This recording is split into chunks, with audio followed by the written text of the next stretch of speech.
loi le gul ulenau sopi sangam namon sawen ni khopa ta garing thai hin mu ba na samang mong ta aji chu lampi hi kisim chai lo lai ni leiset kisunga achunga suhum kisung mai mai ai bang ta au zen juna thai jemu bana ai le kon khan hen lampi chu akitang cha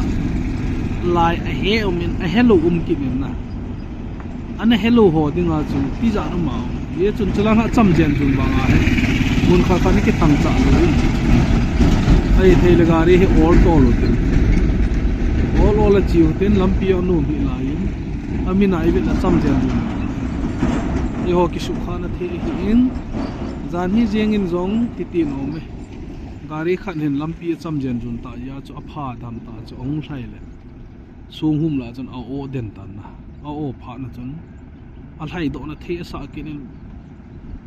a thai do gut kin na hele thu cha kang chun thum den ji taw lai bang we na all to lo ta chun wai tu yo me ja ko diong ko ma chu ji in cha sei yong chu lo yong le e ho I gam sung hi chun ang pu pi dis na ikisu kha lo na givin ikiven ngai le lampi alin tai thaina the he ti in mo thai thai hi awang si chung chung a chu ji ji chun ki chi thei je mu te ti chu avela phone do na khat kan nei aji chu ke hele amuna jing ka hi in gari accident ka tu jing in ti dan chu ke accident in poimin accident no ka tu jing in aphong a hin ka pang jing tan